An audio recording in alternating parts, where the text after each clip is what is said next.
that Governor Onyoshi and Jpac and Ananike, is it not among those that carry me and join to go and put Nakandawsa?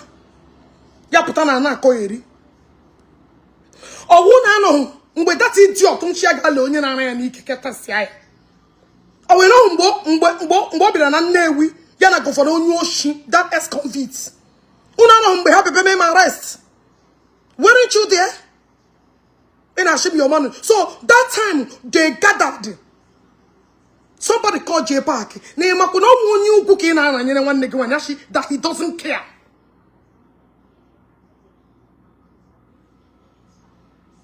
Eh? Don't make una not pro. Like I said, I'm a wounded lion. Make una avoid me. Avoid me. In all costs, avoid me. Is it not the same Ogechi Okeke Njaka? Namdere is in that POP ego.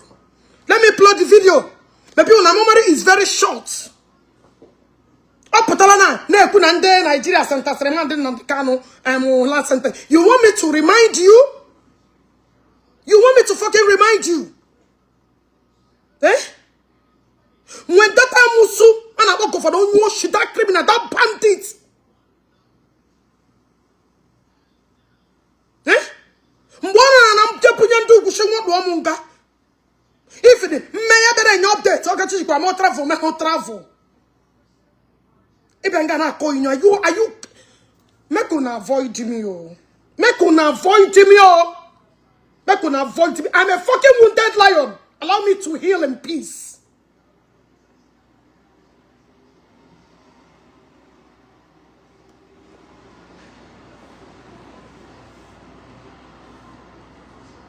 Maybe you guys did not see it. I will show it to you guys. Una here in a corrupt rubbish. You are money in Neki or you are money in Naki. As I'm not an evil person called Wugene. Through all this pain that I passed through in Nigeria. This is the same way you're gonna tell me bullshit. Eh?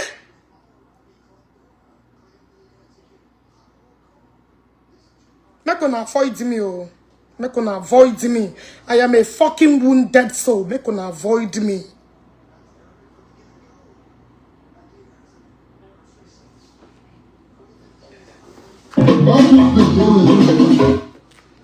Una da kolanga man me program una comment aro. Olilana ndimo. Pena huya. Olilana. Ina huya. Na mi baba Eziokwu. Eziokwu. You pay. You pay if you're there. Okay. Focus, drive. Okay. Let them easy. Ilana is here. Life and direct. Nigeria.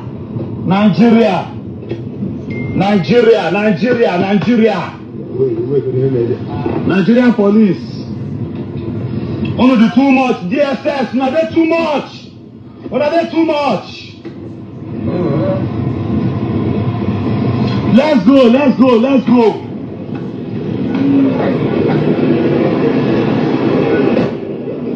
Would they go now?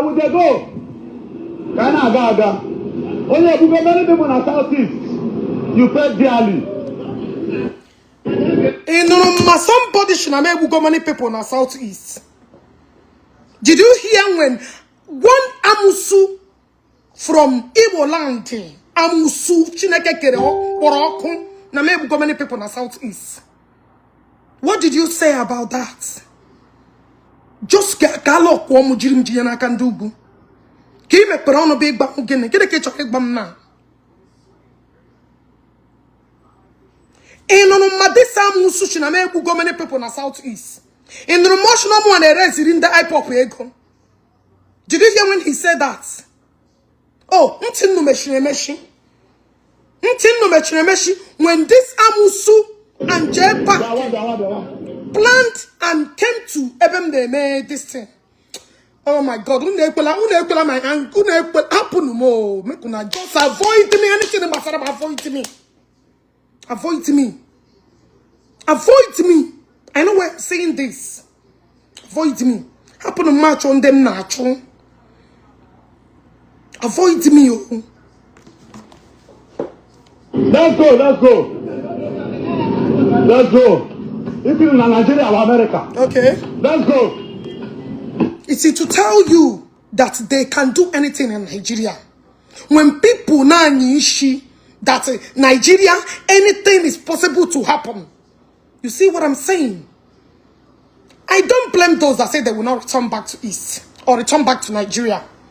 I don't blame majority of my Igbo brothers and sisters in here. Get your watching with Nigeria Jim again. In the Rumboku, yeah.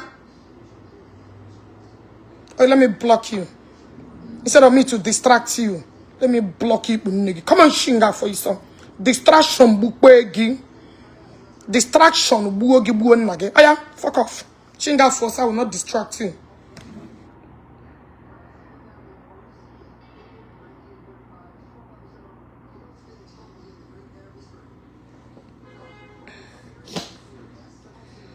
Olilanya ndimo.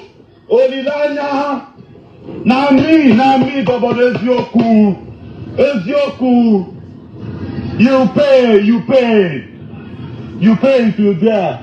Focus, drive. Take it easy. Olilanya is here.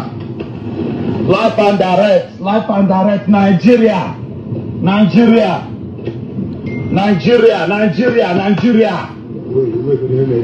Nigerian police. Only the too much. DSS, now they too much. What are they too much? Let's go.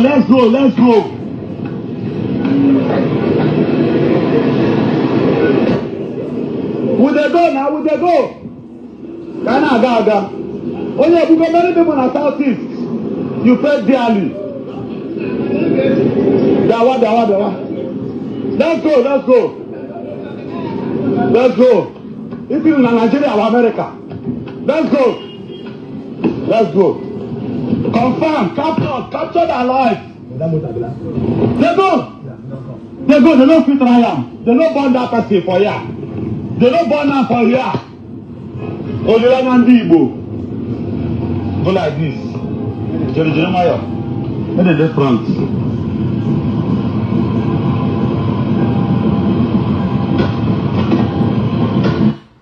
And Zagazigi, can you tag Zagazigi? Because I post that one, Obromu, that no one is in that pop ego. Can you post that one? Please, can you post that one?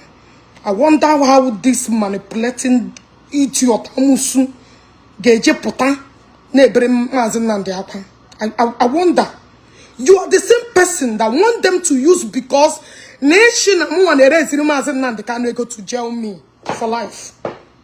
Anything that has to do with this is to show you how it okay, Madam Rest. You are so Chineke one nego kopo nagako. Chama block ogi. That arrogant buogi buon negi buon nage. Yashingafo. Anything that has to do with IPOP, that person Kaya Gala in Nigeria. You know that very well. This Amusu, this manipulated demon, this thinking dry demon, Abiata Giamu, Beta Giamu, na Hagitemu, na many people in the southeast. And you want to come and claim that you're money for who? You're money for who? Go for the only she has come. Chineke Morocco. Go for the only she purify the kage. Now me go my Chineke Morocco. Oh, you're not gonna Jpac. You're not gonna poor. Oh no, you guys have to go and add on a petition. No, you guys have to go and add on a petition again.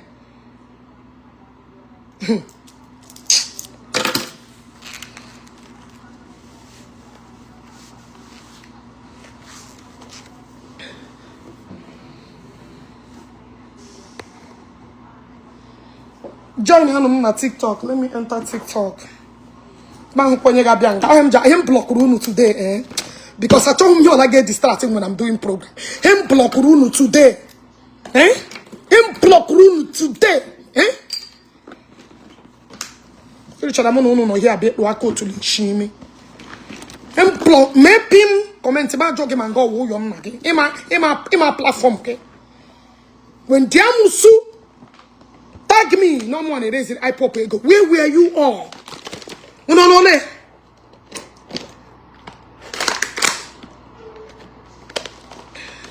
Abranga be mo no man. In a that age in a man na the kind of set onto what to kwano.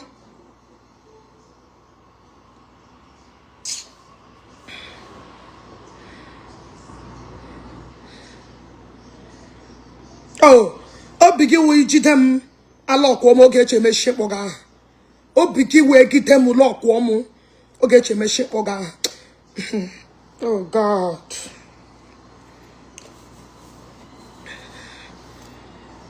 Before Ogumunu Nebie, Onoga Kubomon to Nina Miss in America. All my bills. Anybody that want to copy, anybody that said I got copy Simon again, it's not even possible. I got all my rents. I got all the money that I spent, or we have no settlement. I got the bit of hungam pushing. I got a dog Jpac one. I'm a dog Jpac. I'm a dog of an own ocean. I'm a dog. I'm a dog because all will be my arrest. Before any peace will take place, no, got all the money that I spent. The war just started. The war just started. Did you hear what I said? I'm a dog governor Yoshi. I'm a dog Jpac. I'm a dog one again. That's idiot. I'm a dog Neki. I'm a dog Naki. The war have to start from all the money I spent in Nigeria, all the months I spent on I'm a Dorunu, I'm a Dogono, I'm a Biunu, another Iku, Mamato. I will never let you guys have peace. Every pain, my mom everything, oh, I never peace, never moon. 2026. Follow my page, Criminal Justice System. If you have not followed it, follow it. About 2026. Governor Yoshi has come. Pedophile no where. Jpac cannot book it everywhere. Get ready for me. That's your one year. Come on, the guy who gets ready. These people. For you guys directing these hooligans, this idiot to have a hotel they may arrest. No peace. All the money, the trauma you guys put me through, everything you guys put me through, you guys will settle me or no settlement. I got no 1 year in this blue up. Nigeria no one's here. I am again. I'm the part who get them. You know the parts. I should never dream. I never dreamed of coming back to Nigeria again. Come on, Singapore. Come on, get the fuck out of here. Singapore, Nigeria can go back. Chila, we got my number. I'm not going to part. Come on, get the fuck out of here. Singapore, because Zagazigi post Oromo Eba Hoshino woman. Get to me about Hoshino and the rest in Jpac ego and not Gumu. And I'm life na TikTok. Join me on TikTok. Oh, hope you know who may rest. Una shut them up. Una mouth. Damage is in them spending out na Nigeria and my rent and other bills that I did not pay. Unu ga come here. Unu ga come here. Unu governor Yoshi. Escon pedophile no don't wear. Okay, what I'm making more to last year and the Jpac where belly face. Unu ga come on my damage. Unu ga come on my damage.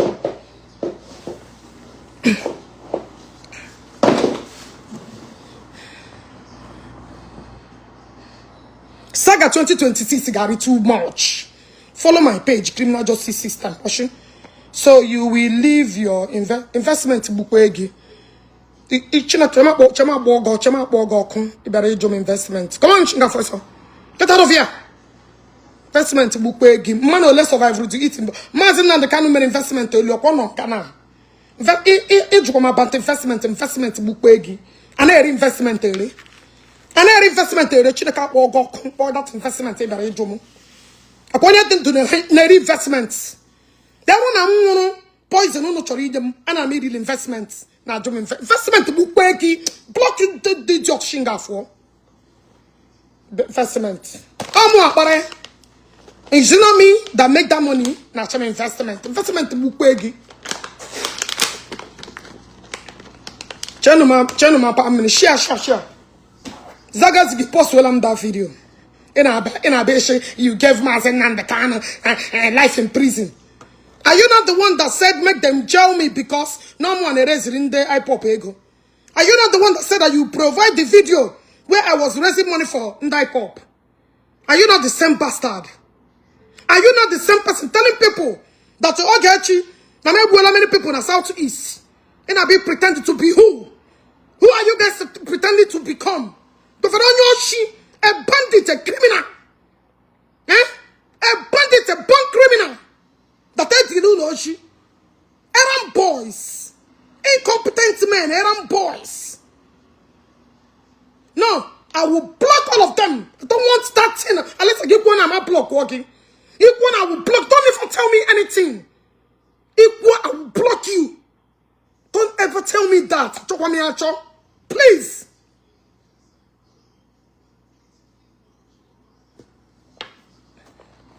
Chop me now.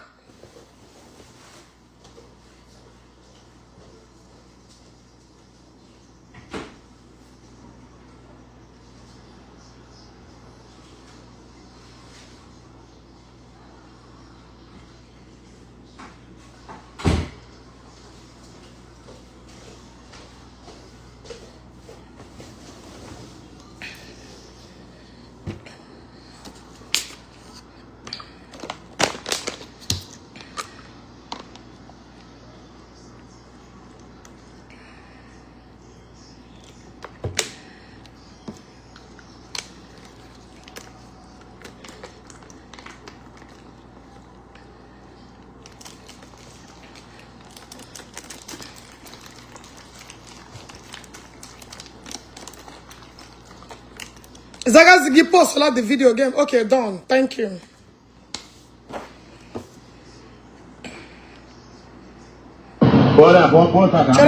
Chema butcher this one first. Nami, Baba Eziokwu. You pay if you there. Focus right. Look at music. Piranha is here. Life and direct, Nigeria.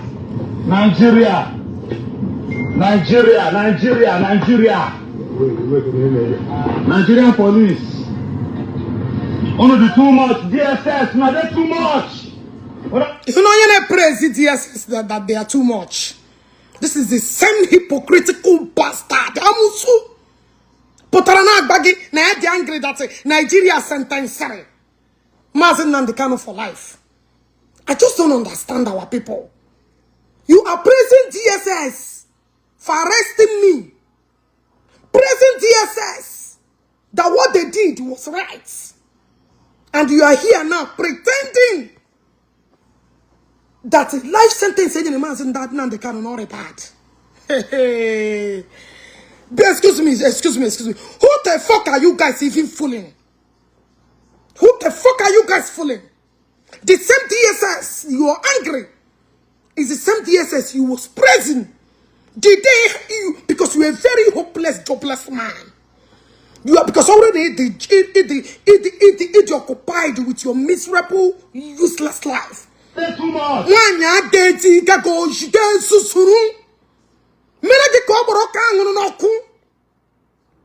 Susuru, Biamana East, Biamana East. With the Jpac because other people don't even know that well. Who directed them? Who navigated them to come and capture me? If it's not you, two demons, and you're telling me that you're angry or what? Eh? I just don't understand people. Now, oh yeah. Before, let me tell you, 2026 is the beginning of problem. Just to touch base, to tell people to get prepared. To get people to get prepared. Governor Onyo Shi, Esco, no amu, akani ken. Ora, petty, like you. Oh,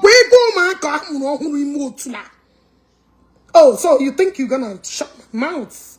Oh, I heard you, Biawashi. Pome Pupanam. He get proof in Demburu Southeast. He get proof in Demburu Southeast. Go for all your shit criminal bandits. He get proof in Demburu Southeast. Let me tell all of you. For those of you that will start calling for peace. Let me tell all of you. All of them here July. January. Mano, February, March, April, May, June. Almost half of the month. So, before peace will end between me and Dona. Makachina kekeremununu. All the trauma I faced in Nigeria. My Mercedes accident in Gamnezi Shimu.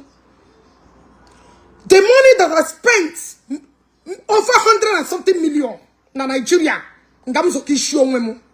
Because of we not brought him through. Because of he had these two demons who pronando to yabati him through. Oh my God of Nazareth, who made me and man. This is just I just know that our problem is starting 2026. Una po, ba hunu chukona idea. Una all the money. Unu mere spend in Nigeria. Jpac, are you ready for me? Governor Onyoshi, are you ready for me? I hope you guys are prepared for me because I am of Onu programming gadget J45. I am of them all. Onyoshi is your sister. Block you. At least block, man. I don't know why I can't block some people. Block all of them. That's idiot. Block all of them. Block all of them that are not here.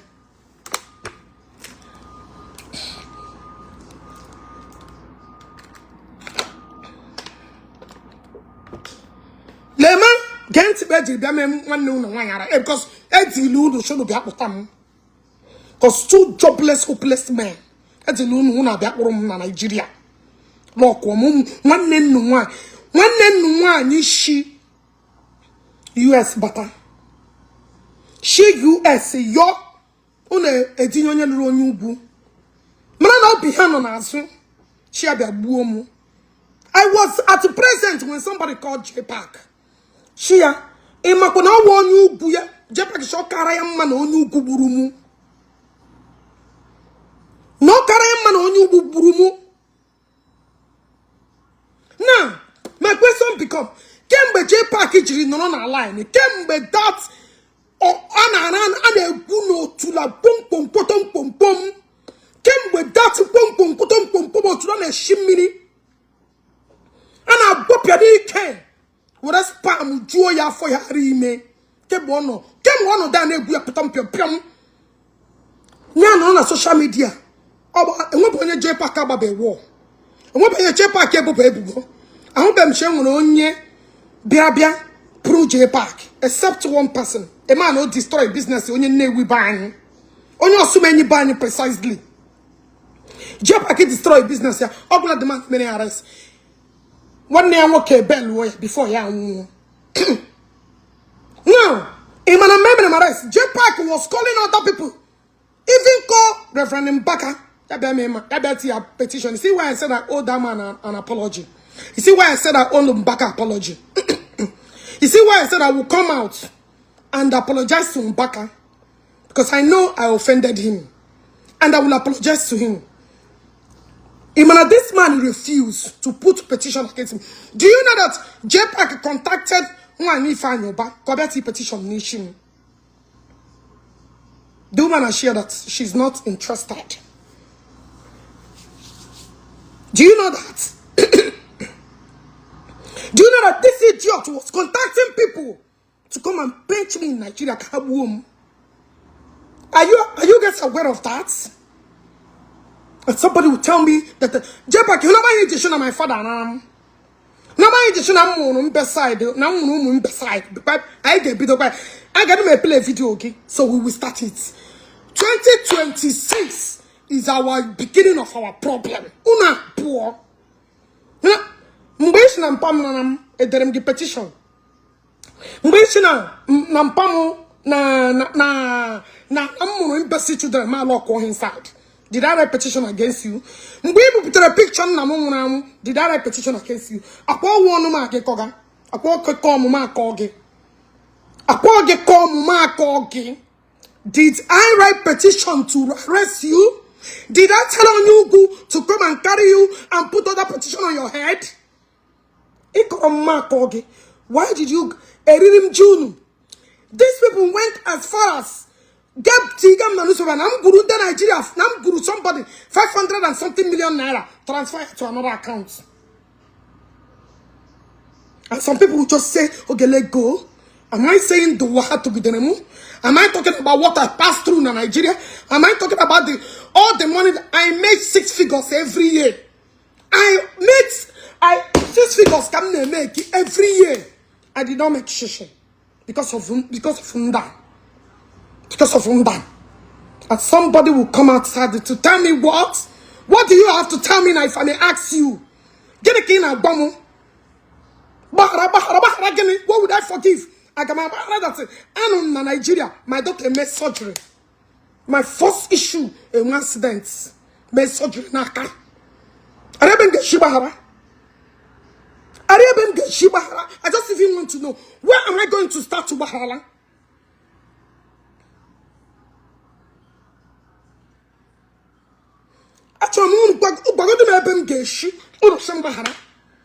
I want to know where the Mbahala will start from.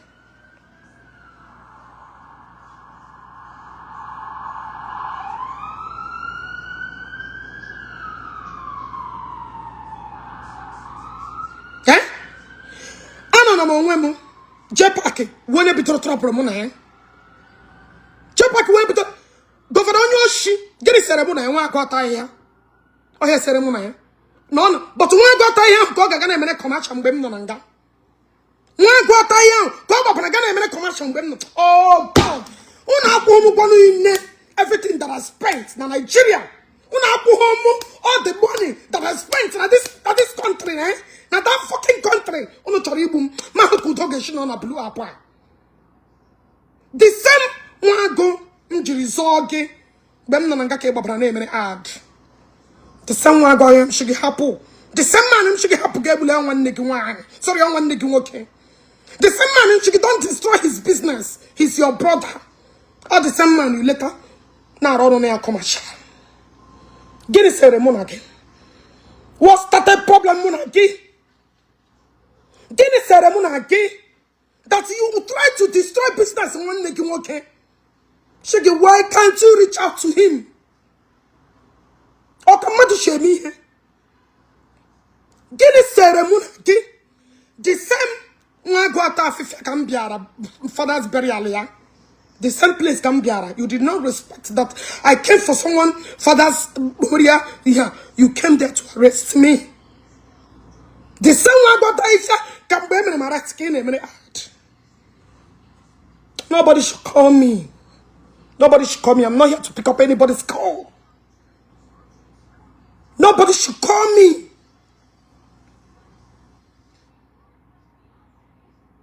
You got into this ex-convict, this child molester, this child pedophile, and I'm going for the new she, Junior, she, can you say again, Ogechi?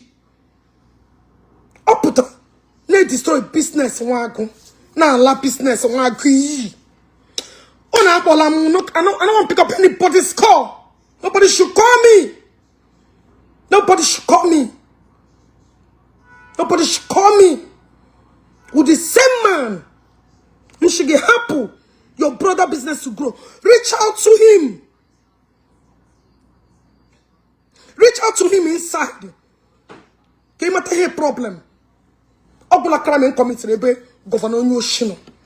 Obula my crime. That was it. Akwa the same man na ke babana ke mere ad ya na enyege go ganeri. Akwa the same man kam biara memorial service mpaya Bemnona, Southeast, Gabia, Memares. Can't Kunasham Kok, can't Kunasham happen. Can't Kunasham happen. I want everything to know. Which one do you want me to leave? Let me block you. Oh yeah, Shingafo. Because I don't want to respond to any comment and Oga get distracted. Oh yeah. Don whatever Williams. Oh yeah. Otilo. Fuck off. Shingafo. Atro me. Which of it? Ga baba. As soon as I say my rice. The same thing she get destroyed. The same thing she got damaged. Kega ganana ego. Kega ganana ego na ya. This hungry idiots. Kega ganana ego because say jiri lanom. Oh, kwa ha she get me pila. Ke baba sirina. Gana emere adine na ego. Oh God. Come hone ga resolve here without paying me all my damages.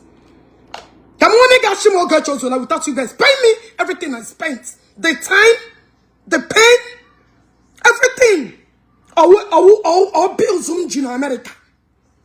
Cause we spend in a court when she don't. Because of Guinea.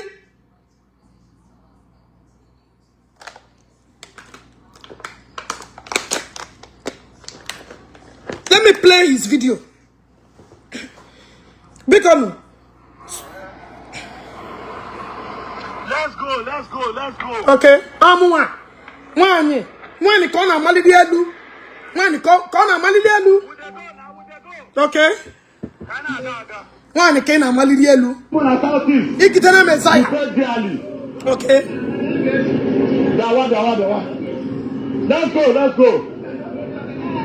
Let's go. If you're in Nigeria or America. Okay. Let's go. Confirm. Capture their life. Okay. They go. They don't fit Ryan. They don't burn that person for ya.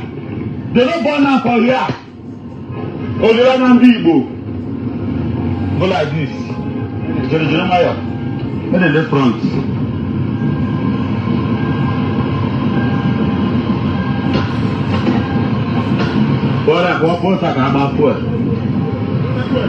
Okay, top fuel.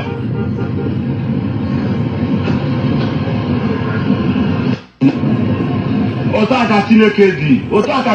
You don't do here. If they do anything, people they dare you to commit atrocities. You pay for it. And you're gonna pay for it online. Udige nwewu that Ogechi na nwuru. Ige kwu ihe mere gi.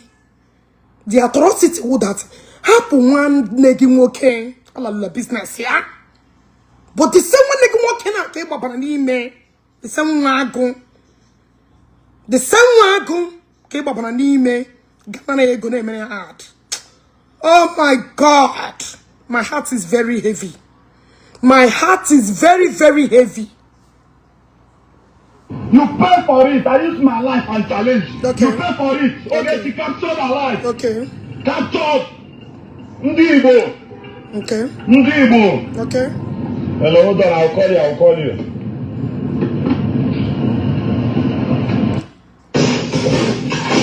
Oyilanya Ndimo. Wait. Can you hear me? Mazen and the canon on a defend according to what they said. Because I don't follow him. I don't Jpac, I'm ready for them. The same Mazen and the canon Pugana. Next sentence said, Onyo cho itagemu. Onyo cho itagemu. Na petition handed. The Bahana Mua. The resident Jpac. Watch.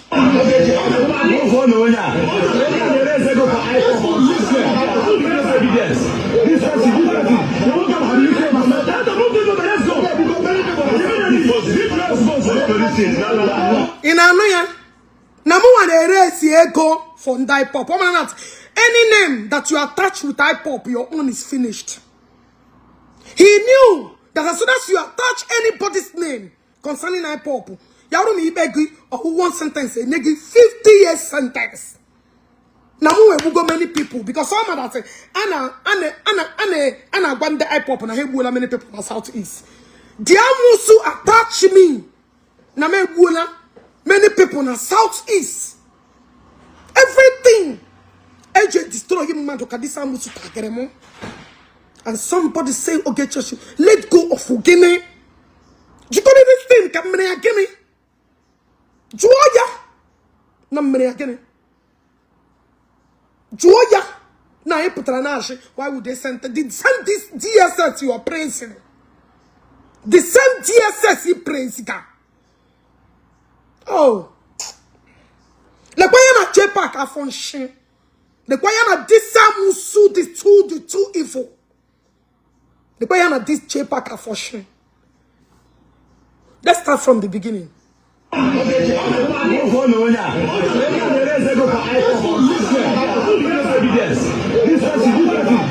Akwenda ngosho na yaji video evidence. Akwenda ngosho na yaji video evidence ebem na raise in Jpac ego. Kono no ya. And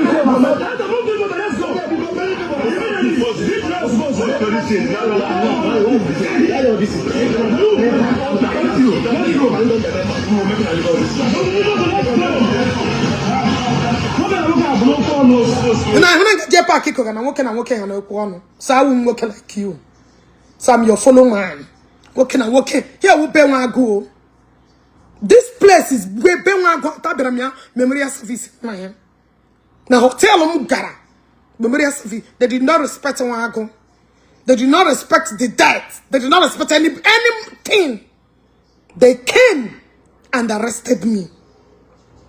Just again. Get it ceremony go. Get it ceremony. The same one go keep make ads. The same one go keep your shameful self. Get a minute at the end you get. The same one got time.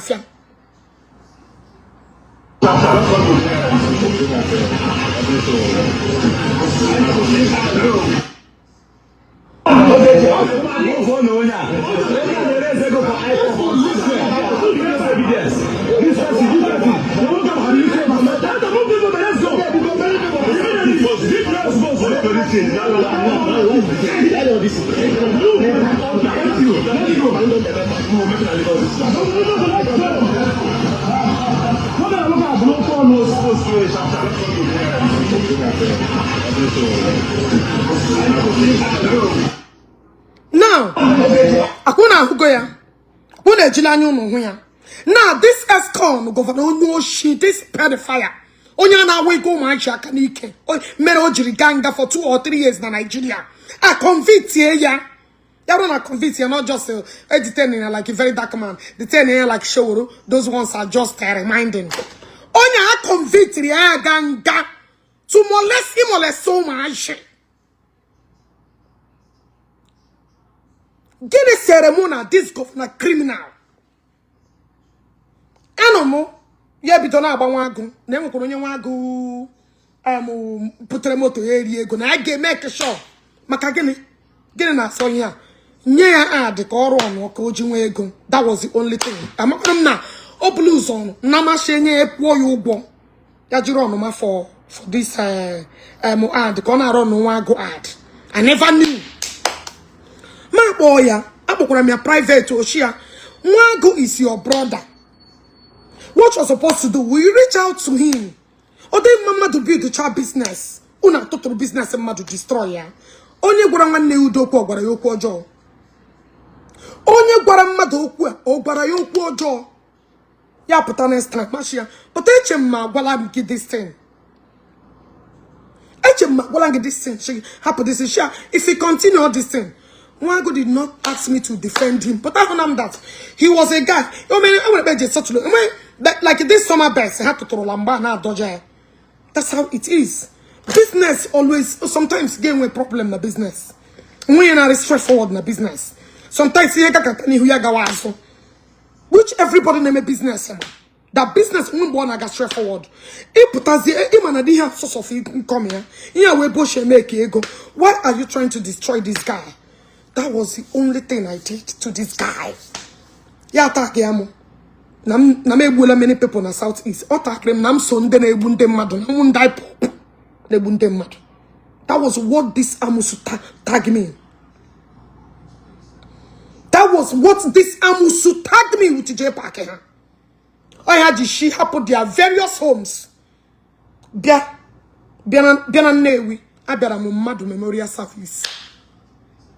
No respect of Onye Mbiarak Oloya. Nothing whatsoever. Now, when no zinanga, this idiot to Gagami Tiziago, Mewago ad. The same person she happy ebula. God has a oh my God. Anyway, like I said, 2026 is where our problem will start. I'm just reminding you guys to get fucking prepared. Get fucking prepared. You want to go?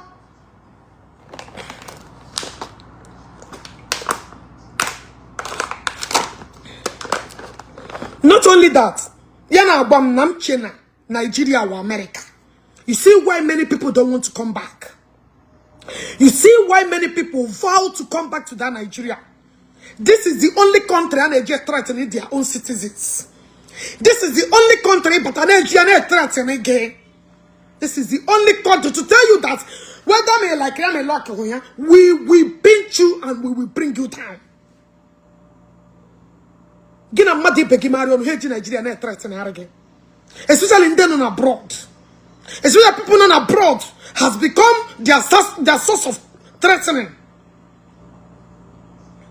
Especially in them on abroad. Imaro no threatening wage. But Nigeria, they can take your life. Etc. Whom they checking a restaurant mwana kerinri can walk on go can one poison can just for a fun. If it's not a fun, it ain't there. Beba Shemu, Auntie Oge, I've been following you. I benefited you on your platform. I will not allow anything bad to happen to you. I have energy nam ten to today. I can mean one young Nigeria. I can mean one young Nigeria.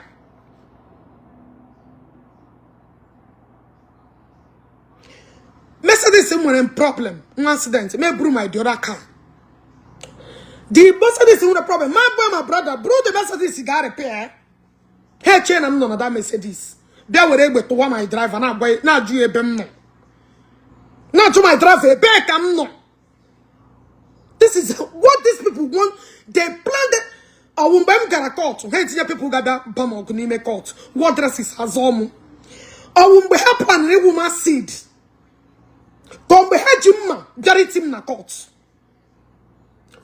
How these people did not just because now man talking social media, all of them gathered together. All of them gathered together. The country, no wonder people you are even wasting your time to go to Nigeria. How would you threaten people? She have battle in Nigeria because you know that's country no ebe jama to ojo. Ebe jama to ojo. Civil matter turn not to criminal matter. Civil matter turn to criminal matter. A bomb Shamson dene ebunde pop. This governor no shin. Bomb nam sundene ebunde nam swipe pop de ebunde matter. Nam swipe pop ne ebunde matter. Now many people in the Southeast and on Nigeria boom mad. And on Nigeria boom Southeast. Now there is in that popego. And now you have the temerity to come out to do what? Is it to tell people that any man is not the kind of life sentence? I don't understand. So is it not the same thing you're planning for them to give me life sentence? Is it not the same thing? Equal video so that I will be sentenced the same way I sentenced the man. I just don't understand.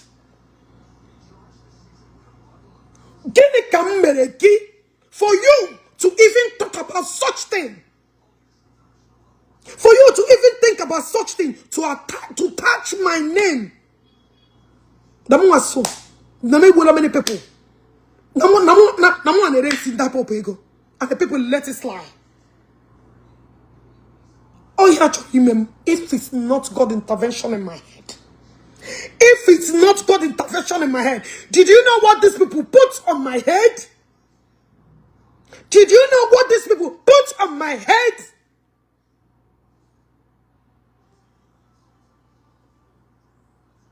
Let me block this idiot. Come on, fuck off here. Fuck this bitch out of here. Comment again. That court case get in there. Ex-convicts. Oh yeah, German nga who je represent him na that court date. Ne represent to turn the gababu unu dia. What plan unu? Errand boys. Useless some of Igbo men. Ne kuya diko Ogechi Okeke go no job. They put that shit. He captured the life. He captured him alive. He captured you useless in alive.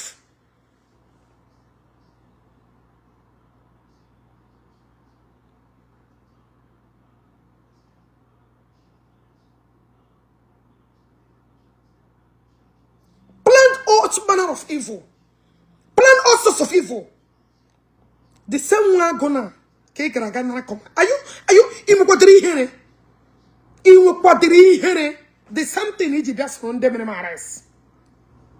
The same thing is through share connect or my eyes. Because he were poor wretched hungry bastard. The same one gun Kije Nara add na no me add. I begin to wonder, is sure about it, they become man. In a Jpac, I don't know about the shit, I'm not Shimo. I told the only thing they got someone my money I spent. Oh, my okay, my baby. My honey, I'm them to forgive, and them to forgive. Everything will go down. Everything will go down. All the money I spent, my money, for how many months? All the months that I didn't work in this country, without it, my one Jpac yo, my Jpac yo, my Jpac yo, my governor show, my everybody. If you guys did not settle all my pains in Gratu, there will be no peace. There will be no resolution. Who got result? Who got how to fix it? I'm on your wooden wood. I'm on your wooden wood. Some people start again. Abalamu. But who to prepare on prepare para no morning to a king. Oh, nobody go rest. But to keep my head, I want to get free. Nobody. But my person. Oh, no, man, Jpac. Deprive for from seeing for how many months? My arrest. Na Nigeria, Abraham Nigeria. I'm not on the second. I think on the second, on the third, or the fourth. Who name my rice? I may home enjoy a day. I may home anything a day. But who juri? Who will let Tiamu? But who juri me everything? All my piece of rain. Or nobody go sleep. I want to get some okay. Okay, we don't Okay,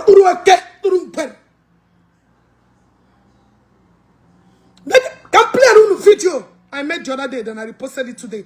After me watching my video, on the camera, it reminded me what these people want to do to me. I had to go and copy that video. It reminded me what I passed through. It reminded me how far our people can go to wicked their own. It reminded me. Let me play the video. Okay, here.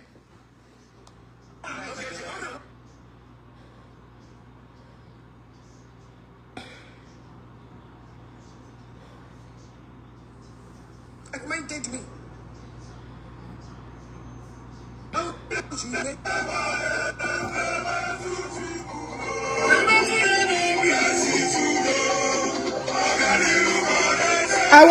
me tell you how this video started. I'm doing program, right? I was conducting a program. Then I start remembering. This is what you call tears of joy. Because I start remembering what I passed through. Like this. Okay, Sule Jam guy or came to actually in poison. Or actually woman seed. Or car with a leg with that one my driver, my driver. I begin to count my blessings one after another. Tears of joy. I think this incident took place 2 days ago. Watch the video.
Gardenia, and the new Adubafam intense.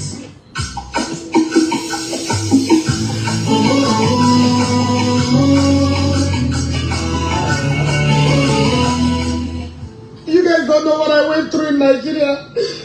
You guys don't know what I went through in Nigeria. These people wanted to kill me. These people wanted to kill me. Oh my God. You don't know. I wish you know.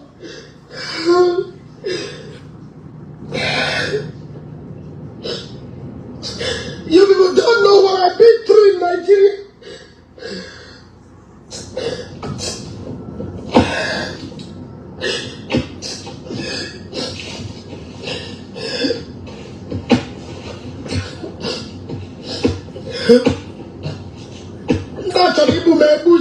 Oh my God.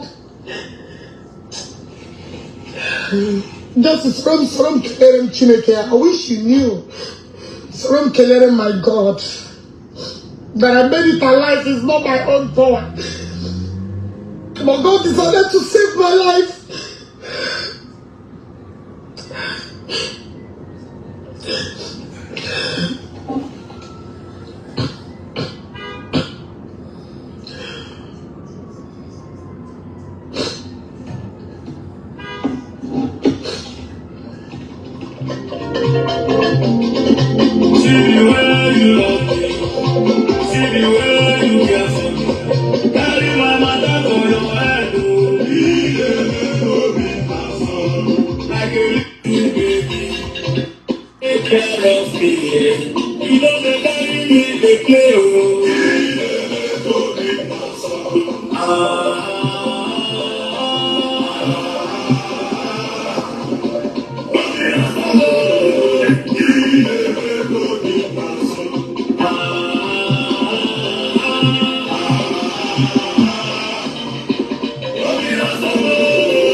Now person where go tell you. Now person where go come back, he go tell you. Did you hear what I said? Now person where go come back. They lapel allegation on my head. They said that I scammed 500 million and transferred it to Torotoro's account. On a mock and a mad. they hammer news to hear join him with two criminals. Now capture 3 criminals. Give petition. Just to make it to hold Ogechi na Nigeria for the rest of our life. They even came out online and said that Ogechi cannot leave Nigeria for 5 to 10 years to come. To tell you what they have already projected.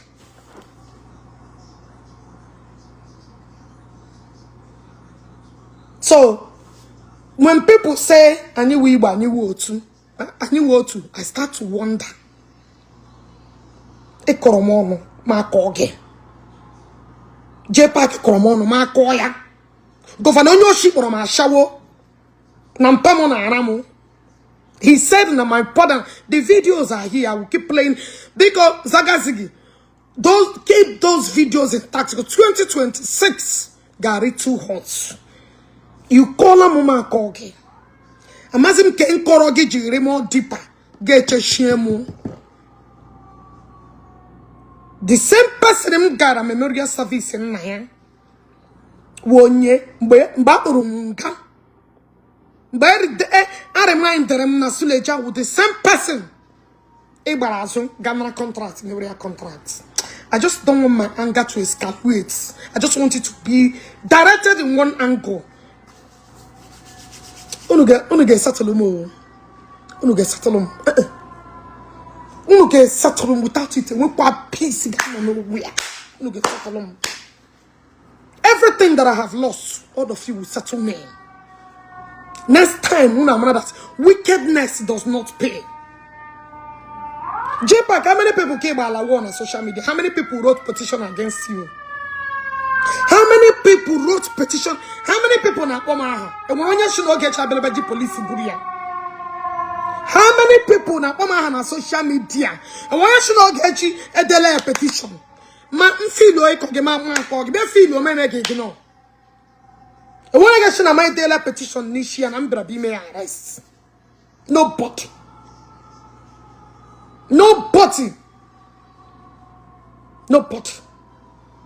I'm the most bullied person on social media.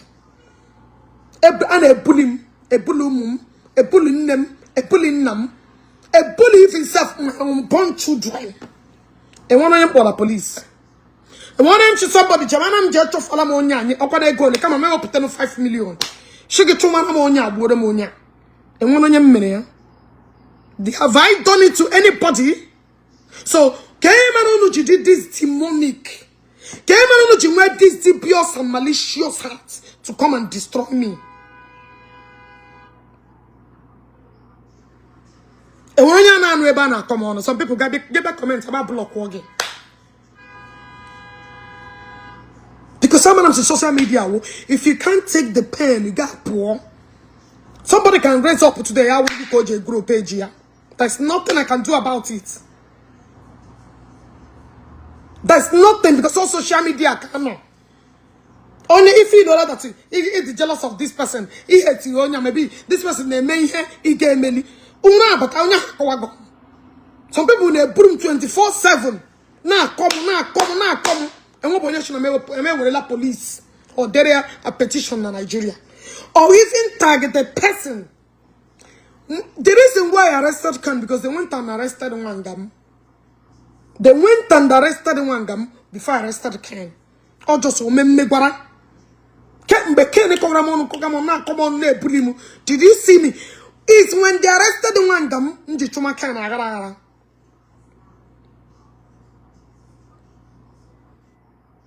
They arrested the maker and wanted to intervene. Or where I'm arrest if I want to intervene, get no get in your job. Now, I'm arrest. I'm sorry, him intervene, get no get in your job. It's not being done that way. You cannot beat a child, expect that child not to cry again. How many intensive Jpac destroyed?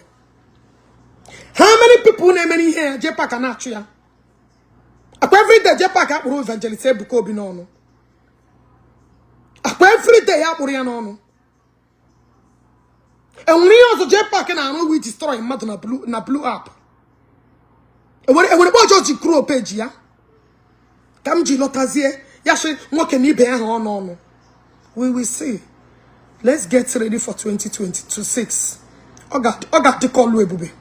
Unu get Jay another interport to come and carry me again back here. Don't worry, I'm one you went for free. Cause all I'm getting a demon. Getting people on thing. And when any of you could have known my whereabouts, I'm not chamala. All because of my stubbornness. Man, I knew him with MG video. Une notice here, I'm no ebe wago. Une believe for that. The same way I go, he will respect a bono. He regarded him, a bohemia mother. Na mad only a visitor from America. Gabriel, una marriage upon. That will be no. Onya shipala, onya gapola ni bungo karanya. Onya gapola ni bungo karanya. Cause you only who get with it. I'm not choromo. Nobody should tell me that when you beat me that I will not cry. Or that are possible. No one you know ni me. I won't kurumi he. I won't shim me shano. I won't shim me belapa. I won't marry. I won't soromo. Una ne tipa. No ne bula.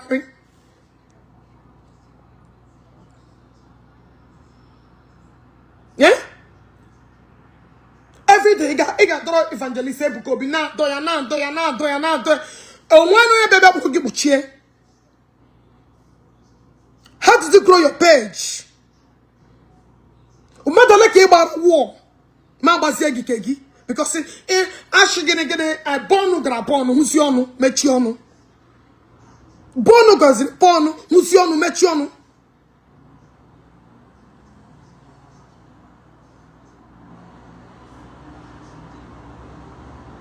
Yauru una plan ya. Bomu, sham sondere zigra pop ego. Bomu, shame bula many people in the south. It's unu ge wepute ha. Unu ge wepute ha. Unu ge wepute ndem buru na south east. Unu ge wepute ha.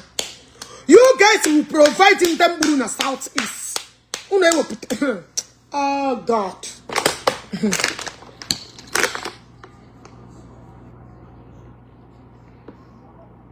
Amam uchu nu Jpac no lo ko mo puta be me show no oja atowam.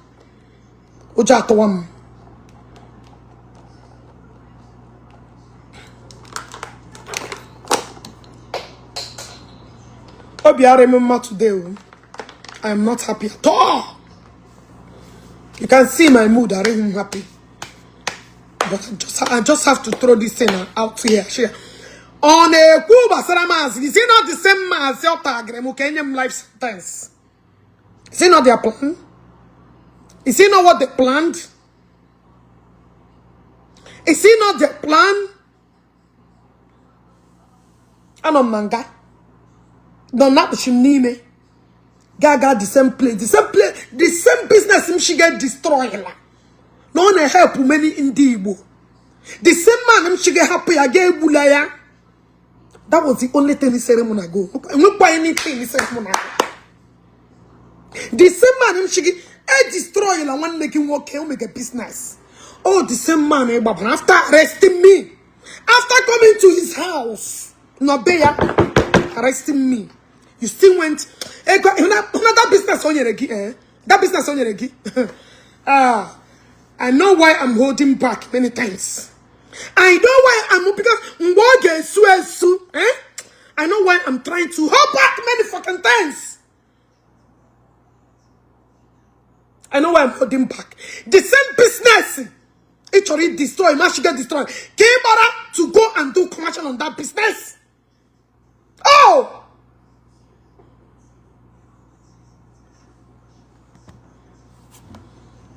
The same place him shigi. It destroyed like him when the key. Came back and China all the like business.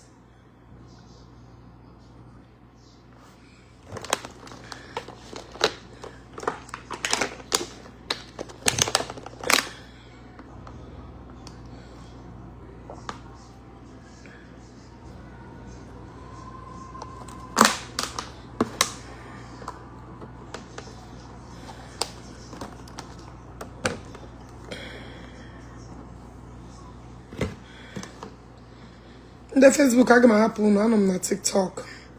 If you don't have TikTok, create TikTok. I'm on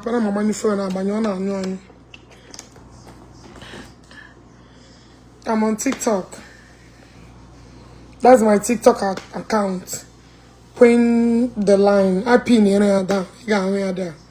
That's my TikTok account. Queen get the DLINE get the 2. Queen the line. Queen the line. I am very, very angry. Angry. Very angry. Very angry. The man who be a brumo. Can you crack na business?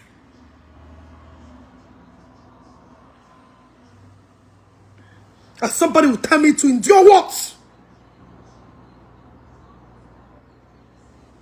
Endure what, if I may ask? The same person who should nebula. Ebe pilaye one neki. Ebe pilaye one neki. You see came to his stomach and arrested me. Arrested me. Una Pierre because I tell you no she. Now you run behind to go and collect art. You don't know add to eat. You don't know add to eat. The same person who na give you a problem. Owonya na this blue app. Owonya said I'm gonna get this blue app. Owonya not see what happened. My mind is heavy because when I will reach my anchor, when I will fucking reach my anchor. Oh no, basayo.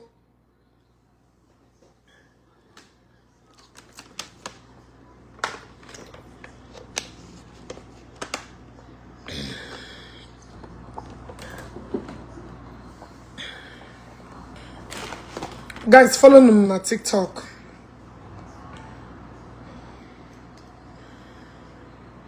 Follow me on TikTok. Follow me on TikTok.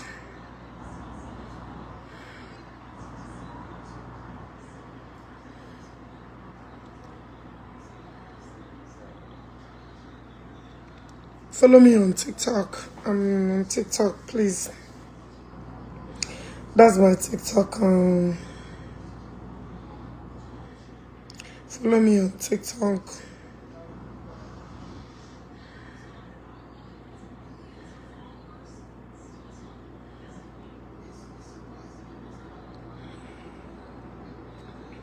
Follow me on TikTok, please.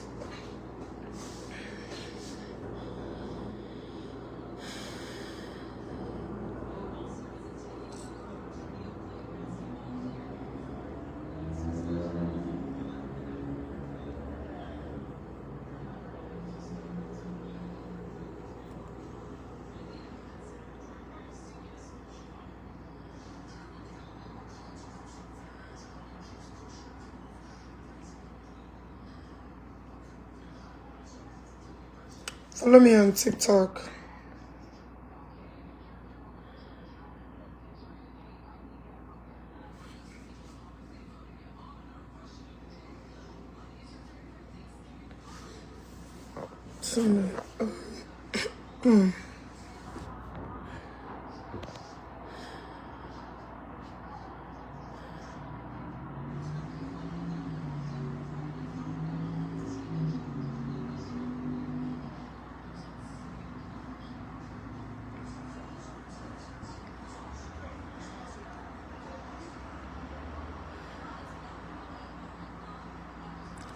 Follow me on TikTok, please.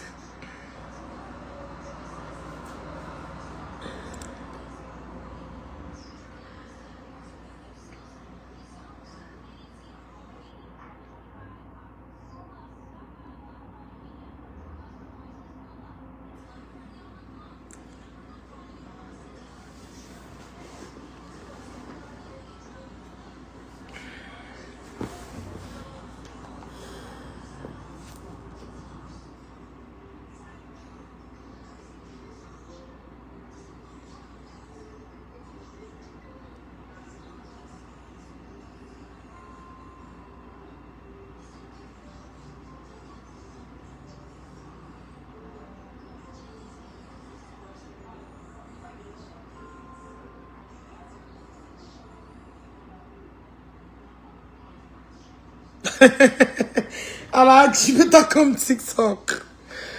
I'm going to TikTok. I just want you guys to transfer to TikTok before I start. Shokobi, Obi, I remember my Shoko. Many things was running through my brain today. Telling you the truth. I'm so fucking angry.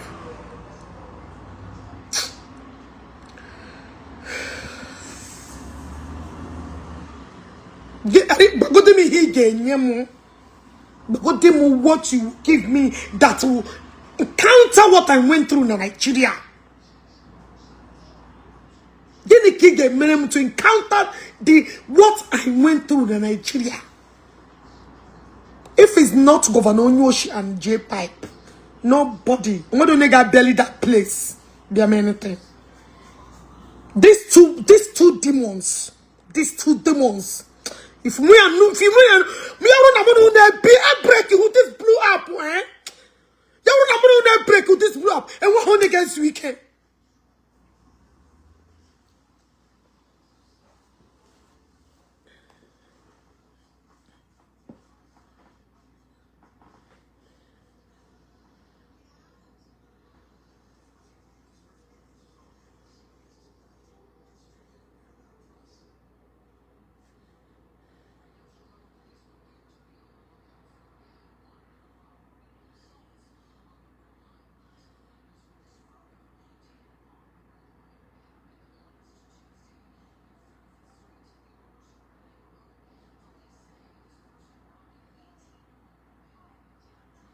Beyond on TikTok.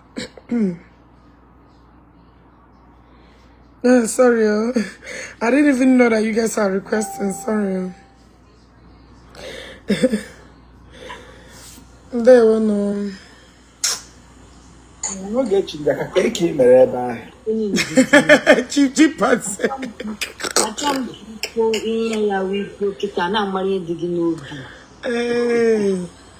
You won't make them not know what's in your mind. If I can need to, fight in silence, then you come out with action.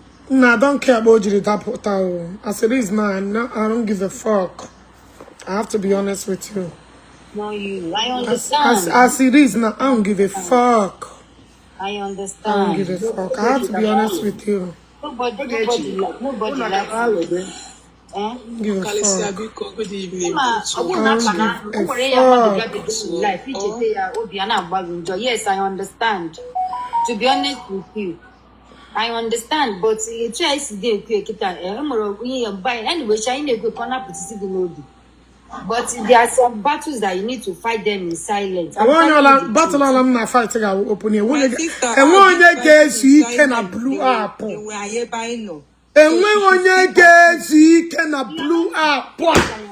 My black apple, my blue apple. Every boy will pour in. Don't worry about stupid.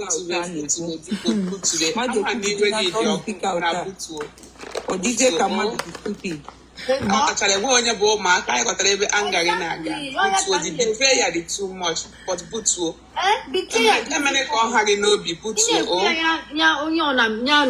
see me, Joya, she knows what I'm saying. But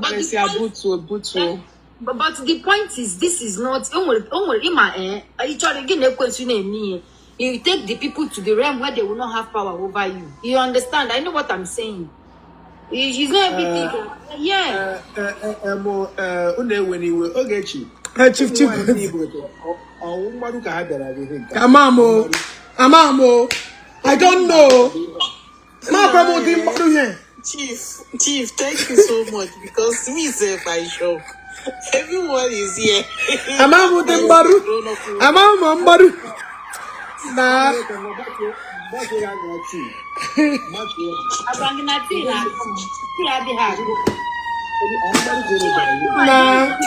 Apple no Marco Bicomi. Apple Marco because because Obiare Mumau. I have to be honest with you. I'm not happy at all. I can't down. There were no one name. Actually, Chief Chimpazan.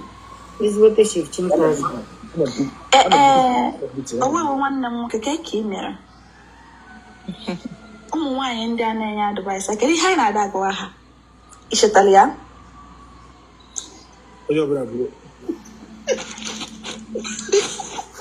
sika ebe a onye bute ọya ya gbuo onwe ya ịma mbịa na-enye nwaanyị nwanne anyị nwaanyị mgbalị na-ekwu okwu kwupụ okwu tosu adịghị nna ọbụla TikTok ga-esetụrụ the matter. We don't care. Manahan chane buteke hana TikTok. Do we look like we give an F? Okay, now. We don't have to be there. My sister, you can put to show how when I continue here. But the same people are here humiliating. What are you even talking about? You don't do humiliation. I can. What can they protect him? The Facebook, the one on TikTok. I can on your Facebook very soon. Okay. What I will tell you is, say it all out. How you feeling there? Bring it all out. Say it all out. I feel your pain. I know what you're going through. Speak it out. Don't hold back. Because it's not good to hold back. Yeah. It's draining. It's draining. So that it doesn't affect you. It doesn't affect your family. It doesn't affect your friends. Say what you have to say. As when you put there, what you go do heal, what you tell back heal away. Oh, put there. Don't hold back. I saw your video the other day. You were crying. I cried too with you because I understand what you're going through. I'm not going to tell you to stop. I'm not going to tell you to go on. But to tell you for you to gain your peace of mind, for you to rest, say it out.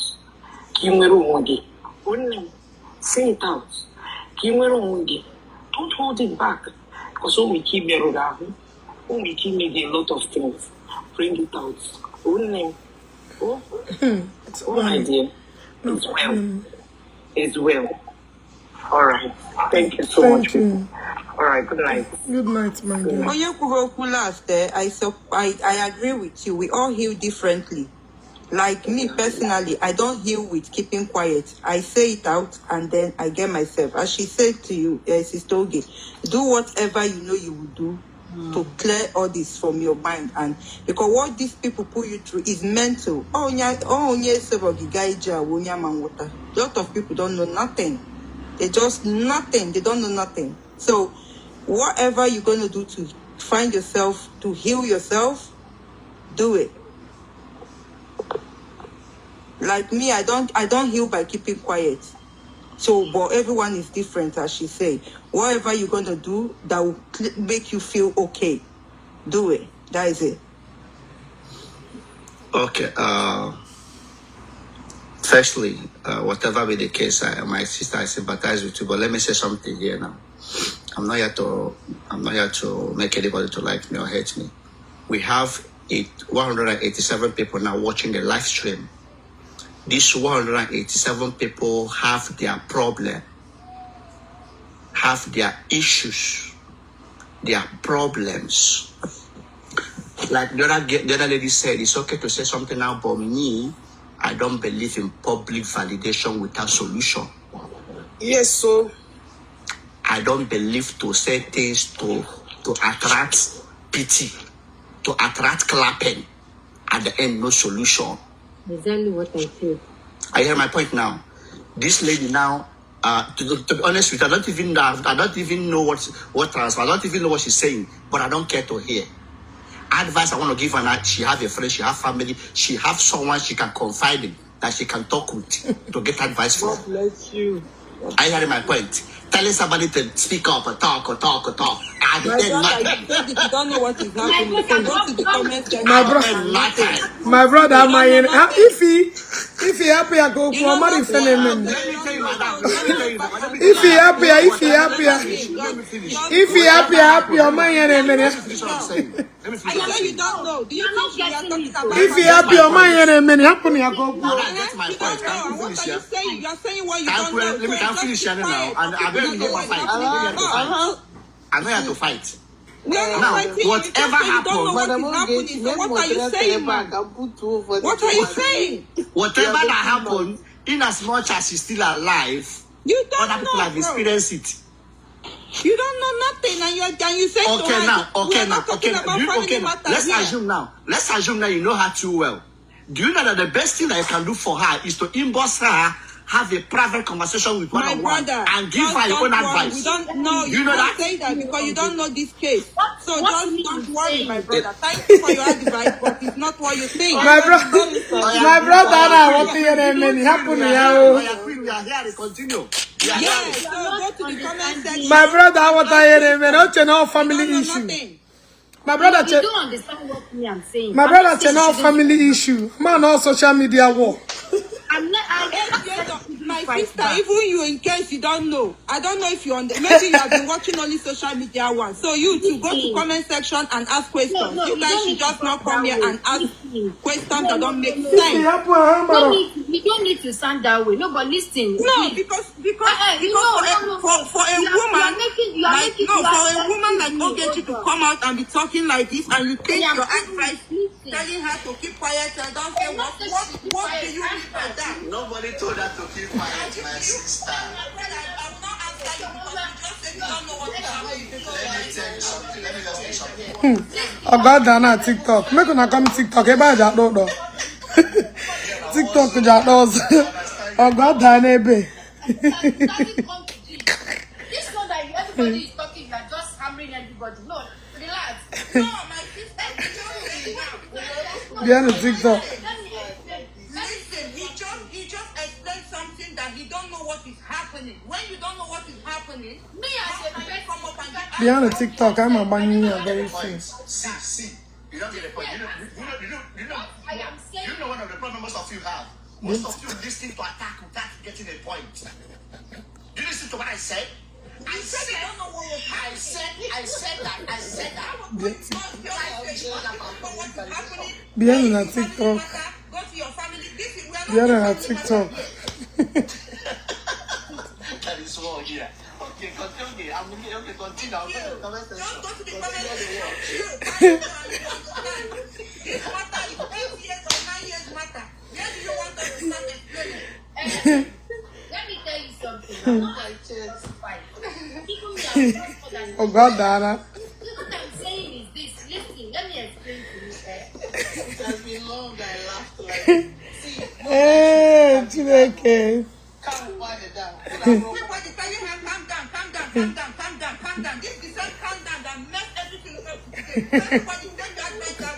Everyone just fight low at that.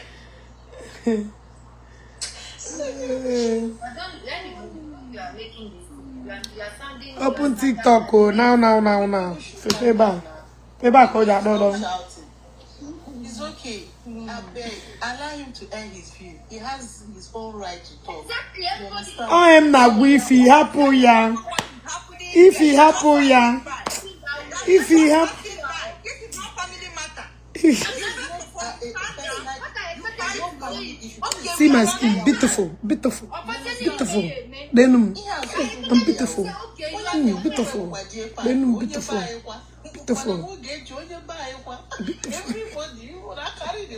I'm beautiful. Then I'm skin. I'm beautiful. I'm jealous. Fight low. You should mother by her. Fight low. Hey, don't say. My happiness. When I said to go deep small from my sister because now she's smiling. Akoko. Smile again. Yeah, I bring 2026 the men war get bido. Or go bido pay. Mariana Koroge. Let's go, girl. My brother, this is not a family issue. My brother, this is not a family issue. He don't even know what is happening. He thought it's a family issue. This is a fake. Everybody's problem is husband or wife. Nah, mamo.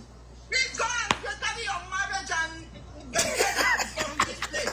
Marriage is not everything.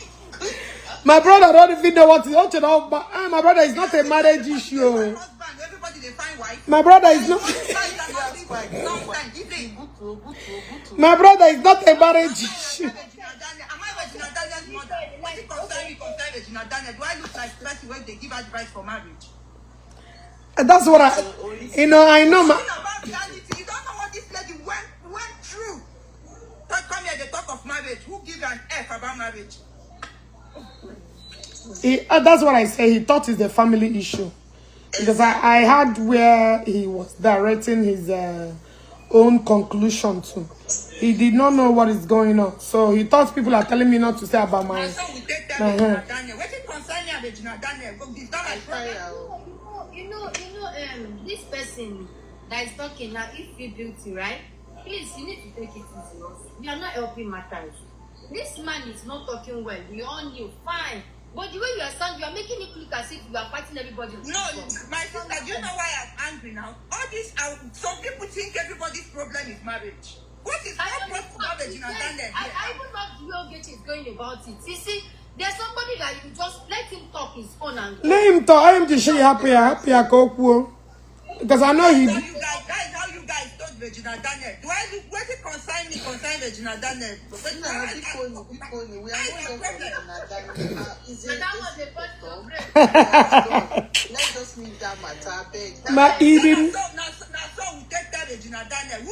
He didn't understand. He didn't understand what is going on. You even know what... Yeah. People think everybody's problem is marriage. Exactly. But you just have to take it. Just carry that.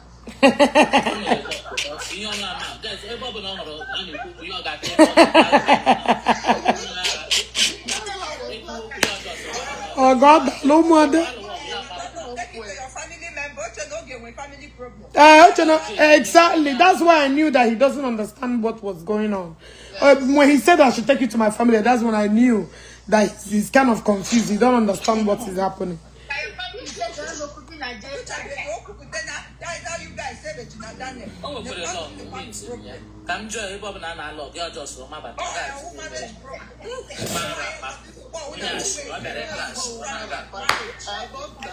They don't finish a man away. Oh, na wahala too much. Oh, Marriage